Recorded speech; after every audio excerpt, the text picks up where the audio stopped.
Welcome to Woman on Her Path.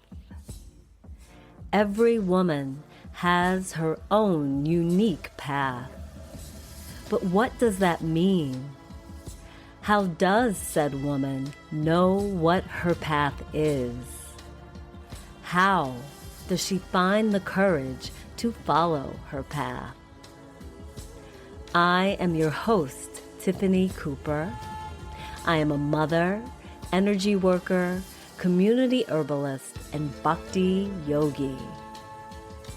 By sharing my experiences and insights on my path, I hope to inspire and encourage you on yours.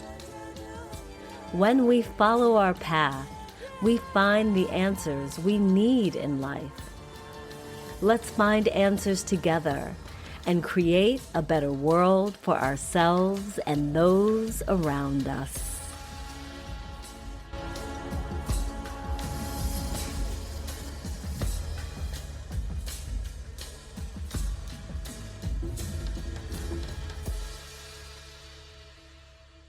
Hello, Pathwalkers.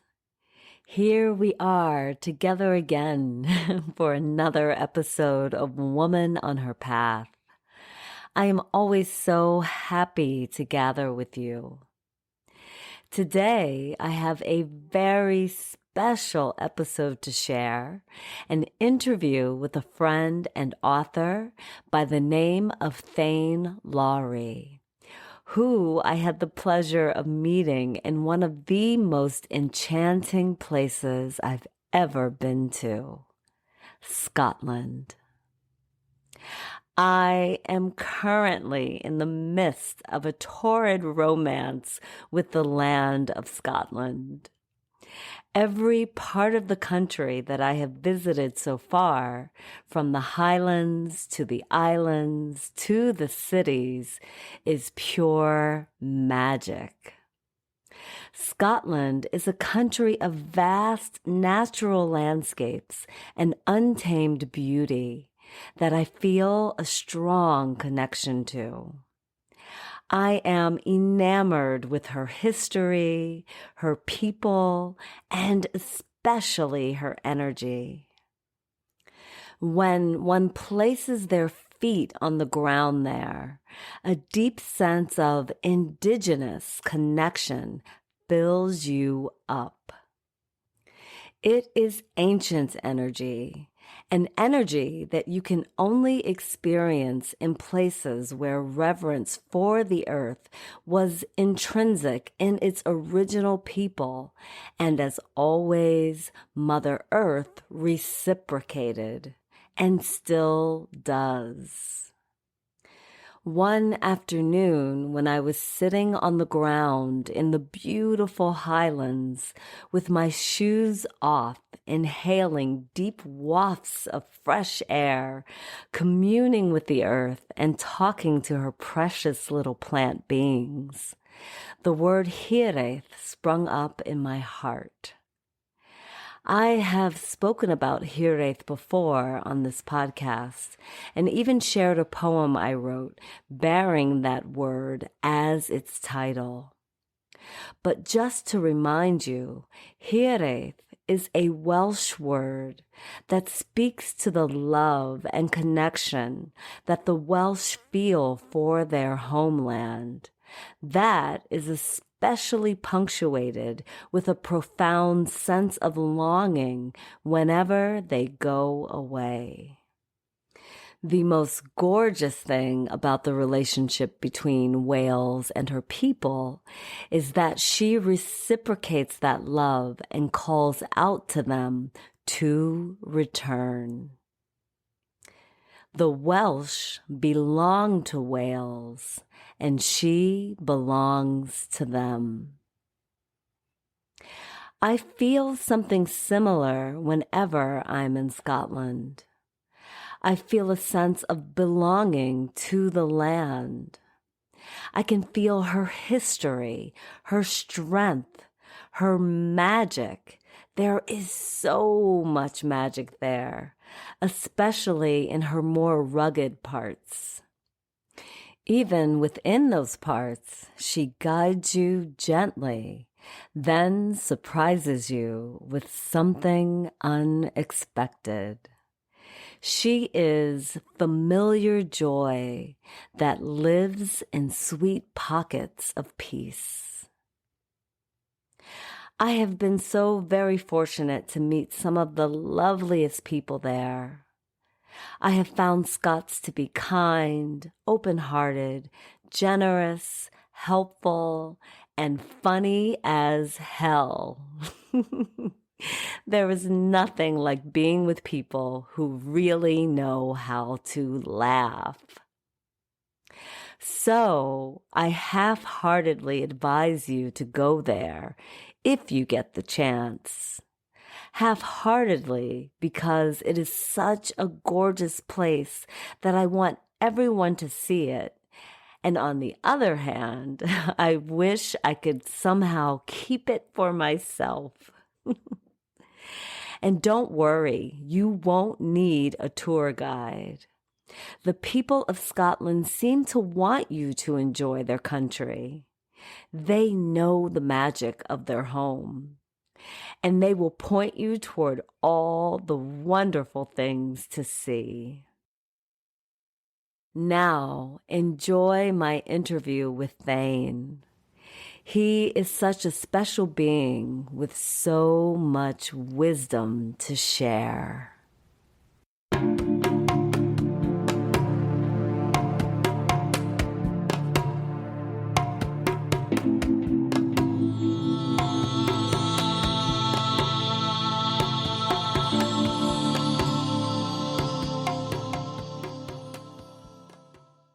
More than once, I have said on this podcast that I'm so very fortunate to know so many extraordinary women.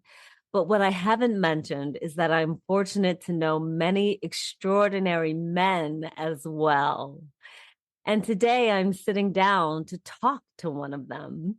That's right, women. We have a man crossing our paths today. I have with me today my friend and brother in shamanism, Thane Lawrie. Thane and I met at a shamanism course in his motherland of Scotland. And though I feel a deep kinship with everyone in the course with us, Thane and his beautiful wife, Andrea, hold a special place in my heart. Thane is a kind and gentle soul who shares his mind in such an open and thoughtful way. And it has been a true pleasure getting to know him. And I am excited to talk to him so he could share his remarkable path with us. He has written a book called The Buddhist CEO that will be released about a week from the time that this podcast actually airs. I have already pre-ordered my copy, and I'm so excited to read it. So welcome to Woman on Her Path, Thane. Is there anything else that you would like to add to my personal introduction of you? Anything that you think our listeners should know about you? Thank you very much, Tiffany, and thank you for welcoming me onto your show. Wow, what a beautiful introduction. I don't think I can add anything to that. I would be glad to be introduced to people like that any day of the week. So thank you so much for that lovely introduction. Oh, well, you're so very welcome. It was all truly, truly from the heart. I'm so grateful to talk to you and hear, like I said, more about your path and especially about the book. I'm so excited that you've written this book and that you're sharing so many wonderful things with people. So let's get into it. Let's get into it. So first of all, can you please just tell us what inspired you to write a book in the first place? Yeah, I suppose it's one of these things that was always a dream in the back of my mind that one day I would write a book. I think when I was younger, my wife reminds me that I used to say that in my late teens, early 20s. And I think family comes along and you're busy and things get in the way. But my two children are growing up now, aged 24 and 18. So I've got a bit more time. And I just thought, you know what? I'm going to resurrect that old dream and write this book.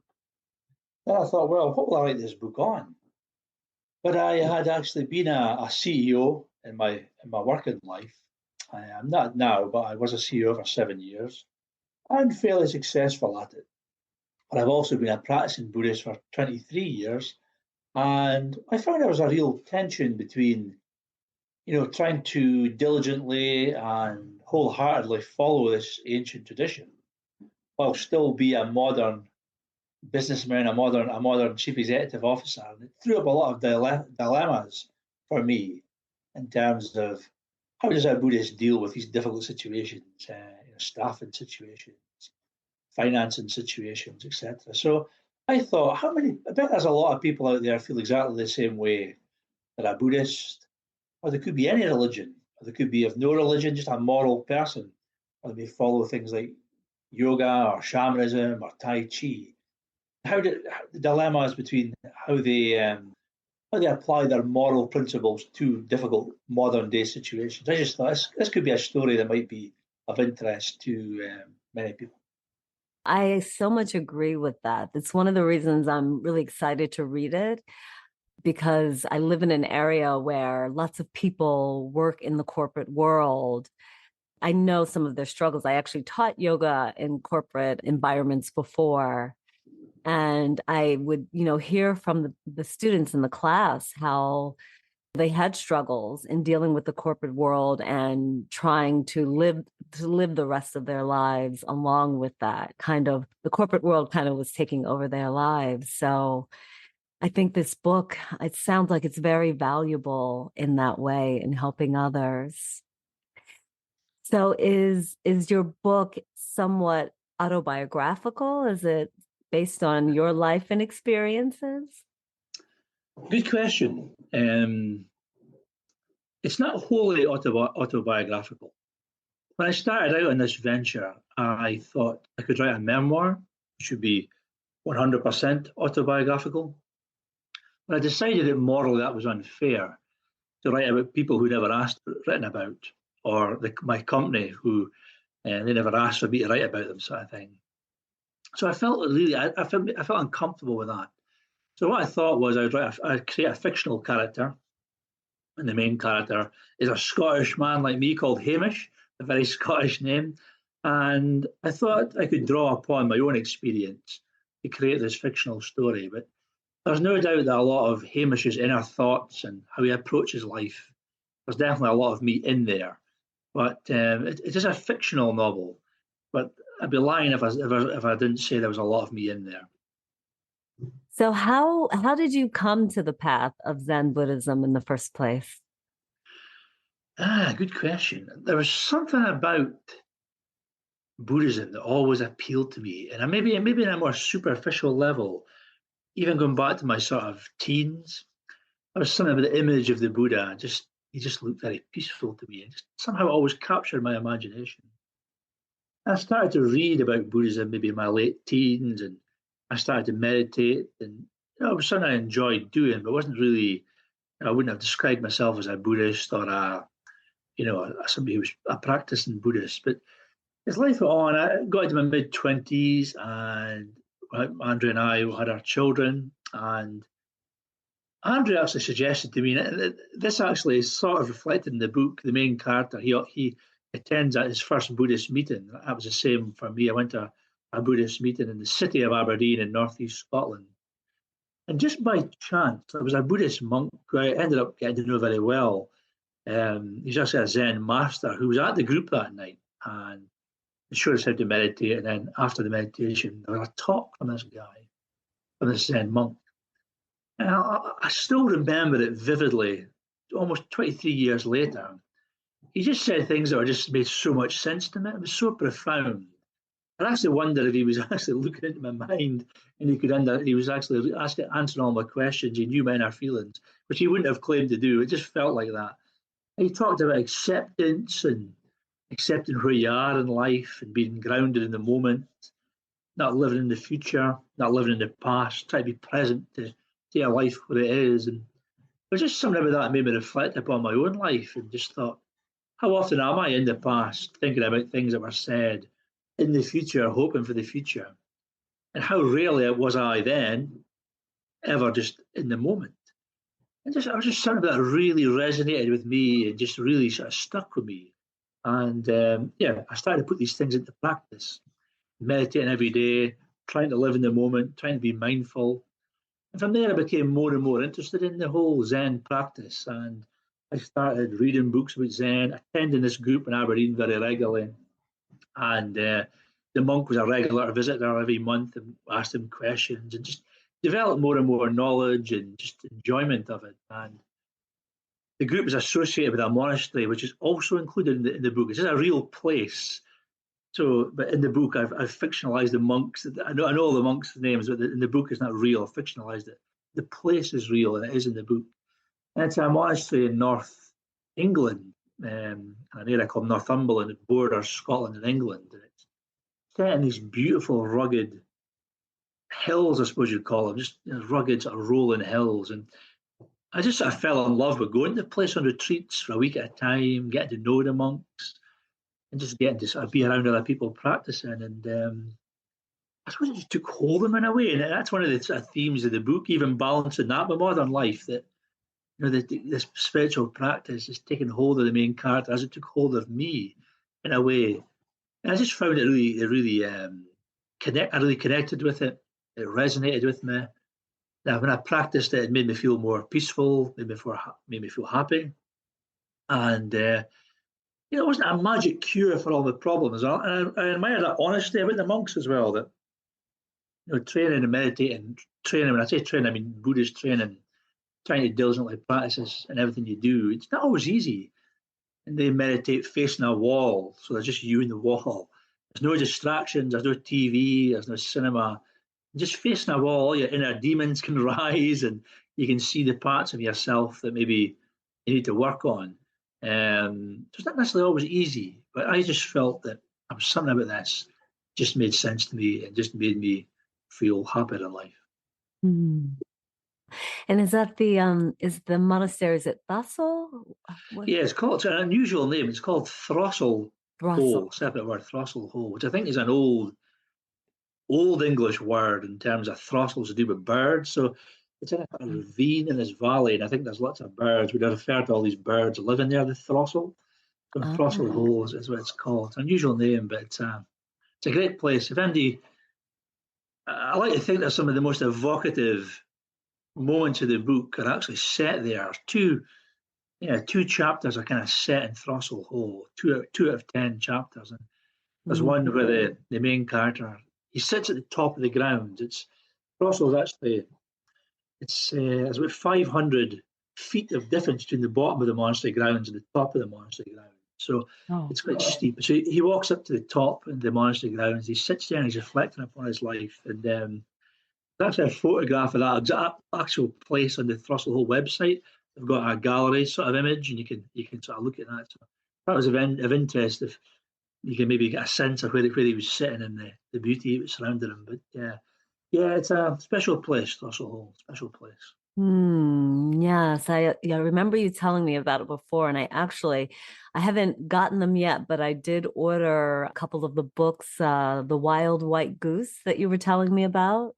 Yeah, Yes. and she also wrote another one. This is is it Roshi G.U. Kennett?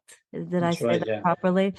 Yeah, so she also has written a book called Roar of the Tigress Oh, that yeah. yeah. So I'm waiting to get both of those. They both sound really amazing to hear about a woman who has become she was one of the first Zen Buddhist masters, female Buddhist masters, right? Is that From the correct? West, yeah. Probably one of the first male or female from the West.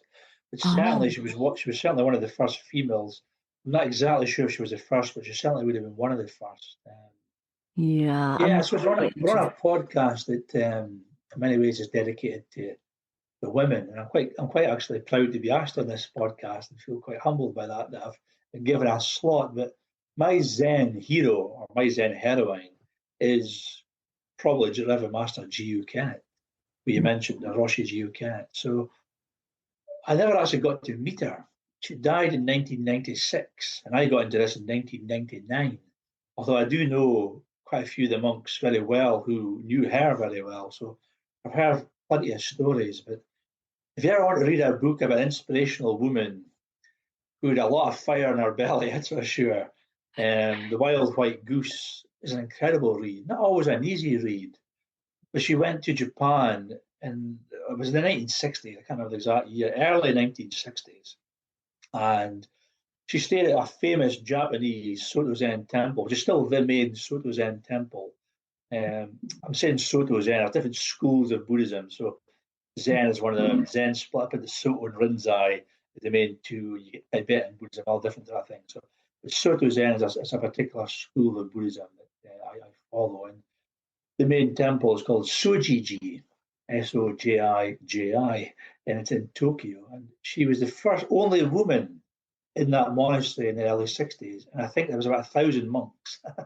Of course, they never had a separate room for women's bathing and things like that. They just hadn't thought of it before. She encountered all these sort of difficulties. Some of the monks didn't really accept her. Some did. But anyway, she wasn't, the fire in her belly is, you realise quite quickly, she wasn't a woman who was going to be put off easily. And she just diligently stuck to her Buddhist practice and her Buddhist training through some real adversity. And something that I really admired. And she came, once she was trained, her master was pretty famous actually, Kaido Chisan. And he wanted her to come back to the West to to try and open up opportunities for people to practice Zen Buddhism in the West. So she went to America first, although she was an English lady, and there's a photograph of her in the book meeting President Eisenhower. So Oh, he was welcomed by President Eisenhower to America because it was seen, and she got that audience because her master was I suppose in a way, you almost got the Pope of Soto Zen. You know, he would be a big figure in Japanese culture. I don't know who that is today, but the abbot of that monastery would be a well-known figure in Japan. So you got an audience. There's a picture of the three of them: President Eisenhower, her master, and her wow. asking for permission to teach Buddhism in America. And she founded Shasta Abbey in America, which one day I'd hope to visit in California. And she also founded Throstle Hole in England. Yeah, so they have grown into large training monasteries, if you like. So there's retreats people can go and stay and learn about Buddhism and things like that. So it's got a story. There's a really interesting thing on the Throstle website. It's a gallery. It shows you what it looked like in 1970, the 1980s, the 1990s, 2000s, etc. But when she first went to Throstle Hole, she was looking for properties in the UK, and she walked up this path, and it was just I suppose just like a moorland or a hill on a hillside. And it's an old cottage, nothing else, small cottage. And there's 7 pine trees that still exist to this day. And there's a thing in Buddhism, there's an ancestral line that's chanted, and there's the first 7 names of that are talked about as the 7 Buddhas. And yeah, so when she walked up, she thought this was an auspicious sign. These 7 pine trees there, and every time I walk up to Throstle Hole, I see the 7 pine trees, and I think about her standing there gazing on at them. She started this small sort of temple that's grown into this big sort of place now. There's rooms for people to stay in. There's a sort of almost industrial scale kitchen for cooking for people on retreats, and it's just something that's quite amazing that's come from one woman's sort of passion to train in this way. She's brought it back, and if she hadn't done that, maybe I wouldn't be sitting here talking to you now about Buddhism. So I feel really connected to this woman. I've got a picture of her in my house. I just think I feel really kind of there's something about that woman just is amazing. So I hope you enjoy those books. Oh, that everything you just said is so lovely. And I love the story about the pine trees, and they're still there. Yeah, still there. Yeah. Wow. Wow. Yeah, it's interesting. I did have my main spiritual practice is also kind of Hindu based, Mm-hmm. but I did have a really powerful experience with the medicine Buddha. I went through a illness several years ago. I had Lyme disease. And I prayed to the medicine Buddha every day for months and months and months. And I actually had hanging over my bed, I had two pictures of the medicine Buddha Yeah. that I slept under every night. And I always felt like that was a big part of my healing from that illness. Yeah. Wow. Nice story. Nice story. Yeah. Yeah. I think these things help us in our life and help us to heal. Yeah. When we need it. Yes, absolutely. Absolutely. Now, of course, I could ask you for an encyclopedic description of Zen Buddhism, but I'm more interested in what Zen Buddhism means to you. You've already told us about how it has helped you, the things that you heard from this monk. But even today, 23 years later, could you share with us or how you feel it has helped you in your life? Yeah. Yeah. Don't worry. I won't give you an encyclopedic answer. um, it's just brought one of the greatest things for me in Zen Buddhism, and hopefully all Buddhism, but I think in particularly in Zen. I don't know quite so much about other schools, but I find it in Zen that what it really speaks to me about is that enlightenment isn't to be found in the future, isn't to be found at a mystical mountain top. Although being in a mystical mountain top could be quite nice. It's found in everyday things. So Dogen, Great Master Dogen, that's a Japanese name, the 12th century. He's seen as being the founder of Soto Zen. He went on an arduous journey to China. So he was in Japan. You can imagine crossing that sea in the 12th century on a wooden boat. It would have been quite a journey. So he went to visit this temple he heard good things about. And what struck him was he was amazed to find the importance that was placed on the head cook, the tenzo in the monastery. And he was the tenzo, the head cook, was the second in sort of rank to the abbot of the monastery. He hadn't seen that in Japanese monasteries. And what he then observed was that just how much diligence, care, and effort the monks put in to preparing their food. Mm. So they would wash the rice a certain amount of times. They would never discard vegetables that were slightly coloured or slightly off. Everything was used, nothing was wasted. And that seemed to spread out into the monastery. Whereas if they were ironing clothes, washing clothes, weeding the garden, was this gentle care that was taken to all these things.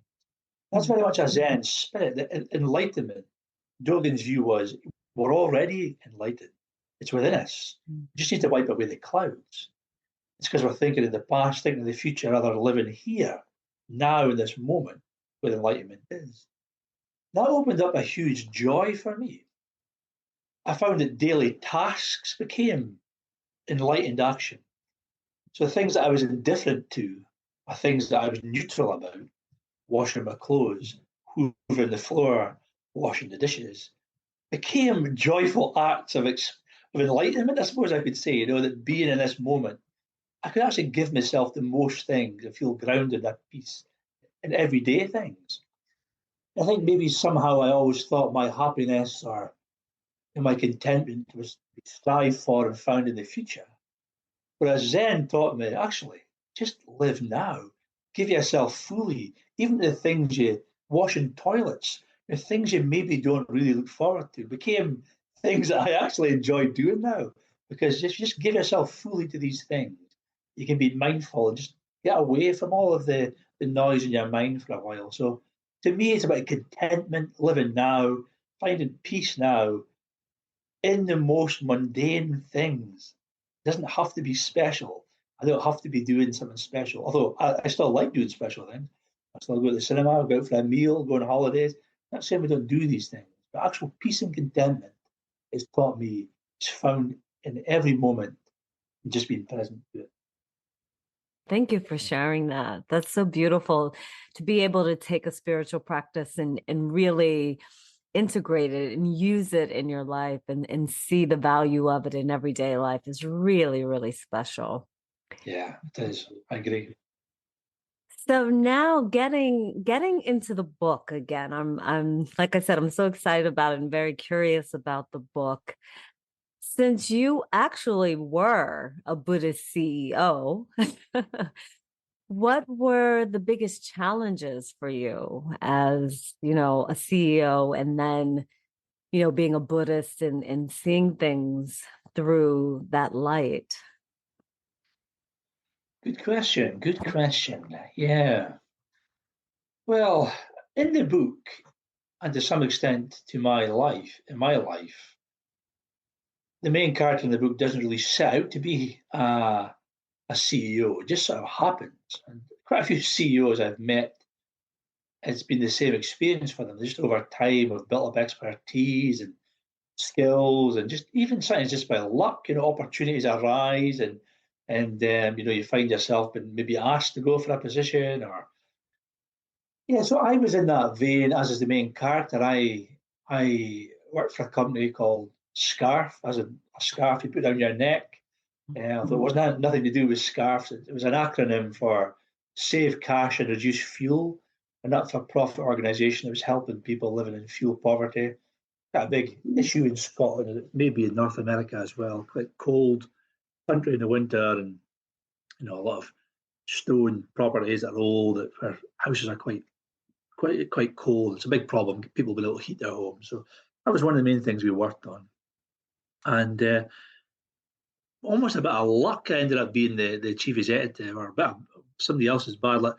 Chief executive died suddenly, the previous chief executive, and it ended up me being on asked to do it, and then I went for it. I did it on a temporary basis for a while, and then I was offered it on a full-time basis. But I was glad to do it. But from a Buddhist perspective, I think some of the difficult things were keeping your feet on the ground, being humble. It was so easy to get caught up in this. I think there's an idea of being a CEO, and I enjoyed some of the highs. I thought I'll maybe never have those highs again, where you made things work that people didn't think were possible. The organisation was in a bit of trouble when I took it on financially, so I was able to sort that, and that resulted in a sort of really kind of feeling of self-worth and got a high. I was aware as a Buddhist that it would be easy to get into maybe too worked up in that or holding on to that identity. And so I was always balancing that. Yeah, and just sort of, I was a real pride of what we were doing, but you were meeting a lot of politicians and other senior people. That was quite exciting. And again, I thought I enjoyed that. I just felt to sort of keep my feet in the ground, my feet in the ground with that. The other thing I sort of struggle with is maybe the difficult situations and expectations. Mm. So there's difficult characters, and I think any workplace has got that. People disagree with you. People maybe feel you're taking the wrong decisions. You know that maybe occasionally disappoint people when it comes to pay rises and all these sorts of things. So you're not always the most popular person. Although overall, I like to think the vast majority of staff would have said I was, pretty fair and pretty easy to work with. But you become quite clear to you when you're a CEO that not everybody loves you. Yeah, I think that goes with the territory. So dealing with those kind of things, and difficult decisions have to be made sometimes to let people go, or not to do something people want to do, and they can be difficult. And I would often reflect, as the main character in the book does, he deals with some very difficult situations. It's not a sugar-coated story in any way at all. Although most people read it say it's got a peaceful feel to it throughout, and it inspired him.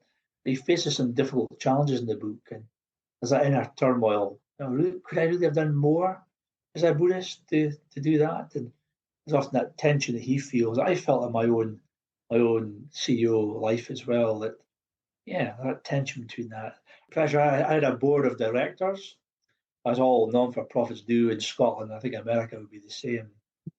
A board of sort of directors overseeing a charity, and they had high expectations, and they were asking for performance results, financial as well as services. And yeah, it's always just a sort of constant pressure. And part of the things I love about Buddhism, that I said earlier on, was about the peace of it all, and the meditation, and the feeling grounded. But I'd be lying if I didn't say that some of that was altered for a while. Mm. Even though I was good at leaving the office at 5:30, 6, I was always thinking about it.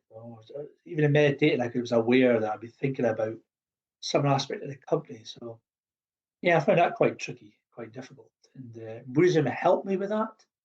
but it didn't necessarily make that go away or make it perfect anyway. It helped. So just that continual tension. That's our big theme of the book.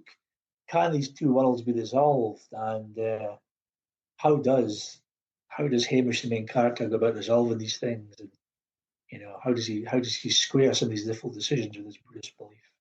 You hear a lot of his inner dialogue, how he's thinking, he's meditating, and the thoughts come into his mind. And yeah, it's quite interesting. Well, first of all, I can't imagine anyone thinking that you were not fair. So I'm sure I'm sure everyone felt that way who worked for you. There might be one or two.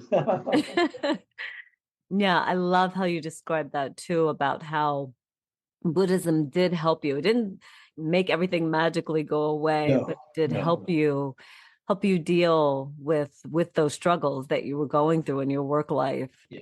And again, I think that's what's going to be so beautiful about your book, because I'm sure, or I know, I'm not just sure, I know for sure from, again, talking to people who work in the corporate world and who have higher positions, that it is difficult for them to separate their, work lives from their home lives and things like that. And spirituality helps to give us all a sense of groundedness and helps us find a place from which to make decisions from. I really love how you described that, how it was so helpful to you. Yeah, thanks for that. Yeah, I think you asked me earlier on about, I talked about being grounded, what I liked about Zen Buddhism, but I think that's one of the things that I like about it. It helps that you mentioned there about not being magical or making things go away. That's absolutely not what Buddhism's talking about. You obviously understand that well, but it's just part of practice as well. If life's difficult, life is difficult.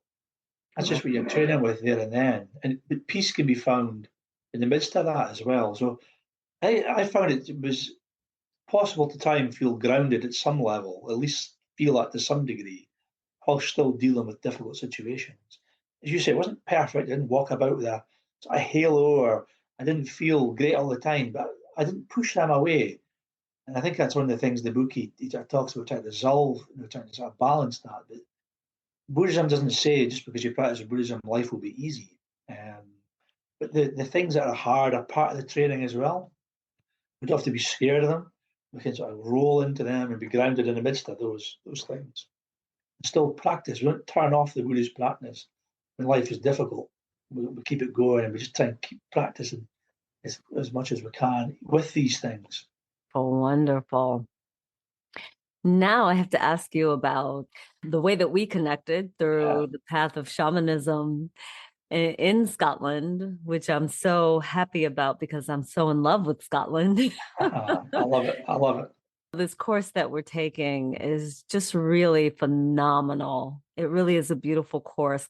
The course, for those of you listening, is called Nature Intelligence, and it's helping us connect on a much deeper level with Mother Earth, with Pachamama. And so, Thane, I was kind of thinking about, here you are practicing you're on this path of Zen Buddhism. And as I was listening you describe this monastery in northern England, I was picturing nature, and you're talking about the Mm. pine trees and everything. And how have you been able to integrate our shamanism path with your Zen Buddhism path? Do you see similarities, or what has that been like for you? Yeah, good question. Well, my wife, who's also doing the course, Andrea, who's also good friends with you, she's been interested in shamanism for a few years now, maybe 3 years. And I've just sort of been loosely interested in it because of her interest. But there was something about this course that she showed me the sort of itinerary for the course, and I thought, nature intelligence, it's just something that really spoke to me. And I thought, I quite fancy doing that course. So did it together and met Tiffany. And one of my motivations for doing that course, one is I've always enjoyed being in nature. And maybe that's one reason why I like Throstle Hole as well so much. But even from a young age, my family life, my parents and my brother, we were always taken away to the Highlands of Scotland on holidays. We were always outdoors. But one thing I didn't mention, so this ties in with your question, I'll just say this briefly. I'm happy to talk about this more if you want to. But the stress of the job eventually probably caused me to develop a neurological condition. It's known as FND, functional neurological disorder. Quite open about it. I'm not a problem speaking about it. Anyway, it forced me to medically retire last year, age 49, which certainly wasn't part of my life plan. I should say I'm still involved with the company when I'm CEO. I'm now on the board. In fact, they're vice chairmen. So I'm still involved with the company. But something about this nature intelligence course and the shamanism, I thought, I just wonder if that could help me. And I actually feel that it has helped me. We do a whole range of exercises in the course. There's a fantastic woman who's with a shamanic name of Two Birds who runs the course, and she's just a brilliant teacher. And so with some of the exercises we did, we had one where we're really connected with nature, and there was one where we connected with a nature child. Yeah. Just something like that. I almost felt it in my brain, which is because of this condition, doesn't fully work as well as it used to. It's very hard to explain, but it's all I can say. It's just not always fully functioning some days, but enough to let me still work at a fairly high level and write the book and do stuff. But things are just different from what they were. Is probably the shortest way to explain it. But I just felt that impacted upon my brain, the function of my brain in a very positive way. So I actually feel, measurably better from it in that regard. But tying in with all that sort of living in the moment, the Zen sort of approach, it's not exactly the approach of shamanism, but there's definitely similarities. We're in a beautiful place where it's held, Anamkara in the Scottish Highlands outside Inverness. Beautiful buildings, are often round and earth roofs, and there's often a wood fire in each of the rooms, and just they'll be on this time in November when we go in the winter for the next part of the course. Yeah, and I felt that the three jewels of Buddhism, the Buddha, the Dharma, and the Sangha, Buddha being the historical Buddha and the Buddhist teachers, the Dharma being the Buddhist teachers, the Sangha being the community, that jewel of Buddhism. And I felt that was there in the shamanic practitioner course. About 15, 16 people, never ever met. You from America, people from England, Scotland, Barcelona, people from Wales. And they just felt, we're just people, we're just there. And there was a real connection that I think you only get. I've only experienced that, I think, on spiritual retreats. It felt the same on a Buddhist retreat as it did on the shamanic retreat. I'm a great believer in whatever you believe in. So I'm a Buddhist, but I'm not trying to. Somebody asked me a question: is the book trying to convince other people to become a Buddhist? I said, absolutely not. If it makes people want to become a Buddhist, fine. But I hope people would read it and realise that in some ways it could have been called the shamanic CEO or the Catholic CEO, because it's about a man, or it could have been about a woman. Just happened that I wrote from a man's perspective that it's spiritual practice, that tension between it. It's the same thing probably for a shamanic CEO or a Catholic CEO, or that same sort of tension. But I've always believed that if somebody practices their tradition, whether it's Buddhism, shamanism, Christianity, Hinduism, whatever, you arrive at the same place. That's my belief anyway. I just think so. If you meet a Christian who's deeply committed to their faith, you usually find that they're characterised by the same thing as a Buddhist or a shaman who practices their tradition, and usually find that person's more grounded, more light-hearted, more caring or compassionate, and fairly joyful, but is honest about their downsides as well. They can see that as well. So I felt there were similarities, and it was a real sense of connectedness to other people as well as the nature that we were embedded in. I have managed to blend so many paths in my own life, and I'm always so interested in hearing how others have done the same. So thank you so much for sharing that. And maybe you'll be writing a sequel, maybe the Buddhist retiree or the Buddhist shaman, now that you've come into new stages of your life.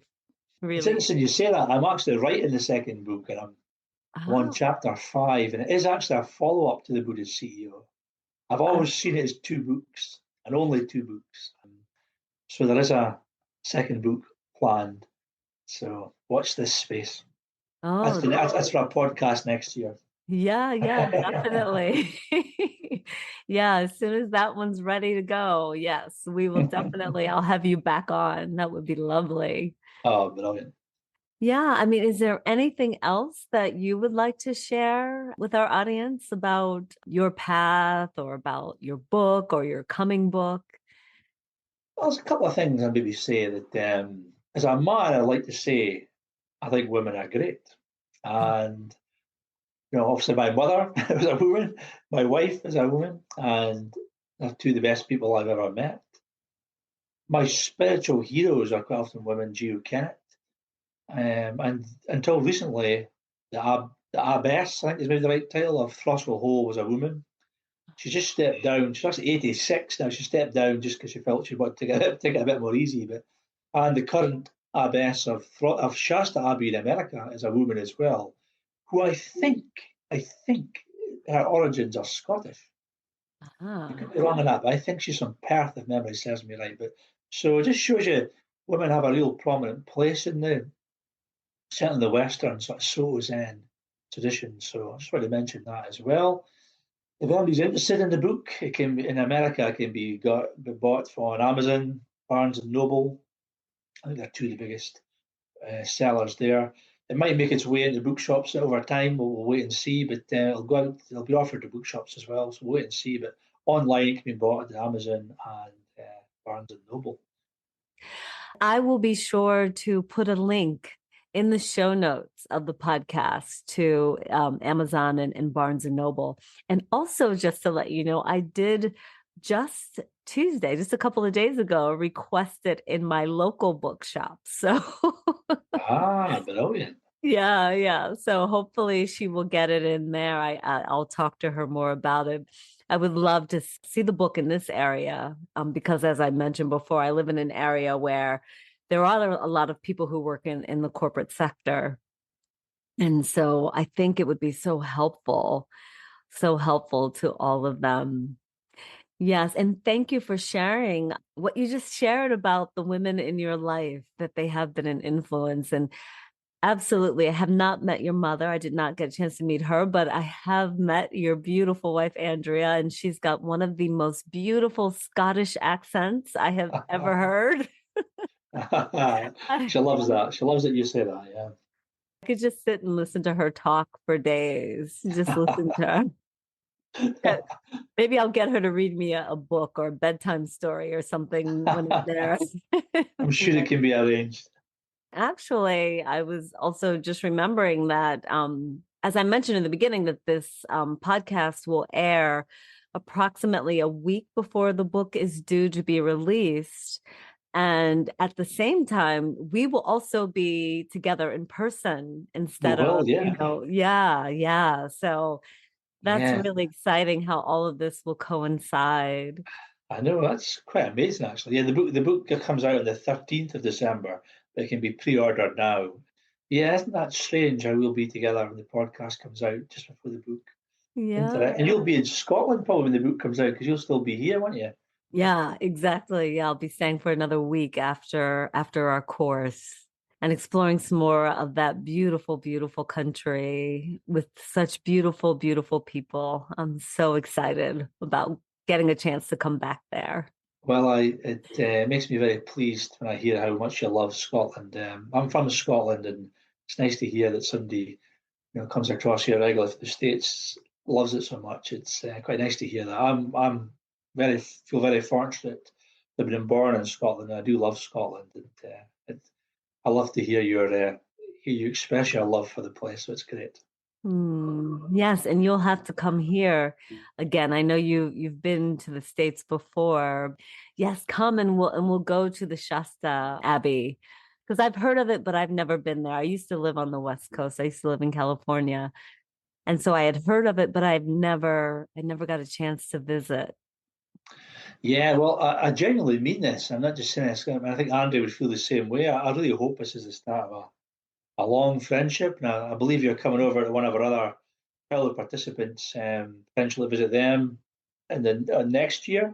And we live right beside her, so and a few people from the course do, as you know. So I hope we'll have a chance to travel around my area, and I'd love to come and see your area as well. I am very passionate about the United States. I think I told you that I've been to California before, San Francisco, and walked in the Sierra Nevadas, and New York and Miami, and some of them were touristy places. But I always enjoyed my time in America, and I always found the people very friendly there too. So I certainly would love to come back. And if I'm meeting you when I come back, it'd be even better. Yes, we'll definitely arrange for that. And I haven't been to Aberdeen yet, so I'm looking forward to seeing that area as well. There's some beautiful ancient forests in that area, right? If I'm not mistaken. There is indeed, yeah, there is Mm. indeed. I'm happy to take you there. Aye, it's quite interesting that chapter 4 of the second book is set in one of those ancient forests. That's all I'm going to say. I just thought it was quite interesting you said that just now. I thought, you're picking up on something maybe. Good, good. I'm looking forward to reading the second book too. I haven't even read the first one yet, but the the second one I seem to be connecting with already. Well, I hope you enjoy it. Thank you so very much, Thane, for being with me today and sharing your path and sharing this exciting new book that you have coming out. This is such a beautiful journey in your life that you're going on, becoming a published author. I look forward to seeing you in a few weeks. And absolutely, you have to come back once the second book is ready to be published. Absolutely. Thank you so much for having me on your podcast, Tiffany. I've really enjoyed our chat, and I hope it's of some value to your listeners. And I'd love to come back on. Thank you so much. Yes, you will certainly be an inspiration. I have no doubt about that. So thank you. Bye-bye. Bye bye.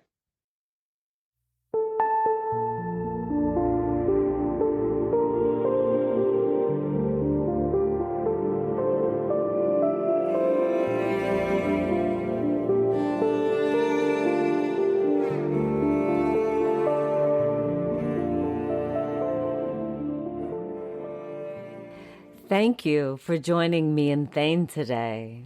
I hope you were able to mine some of the jewels of wisdom that he shared with us.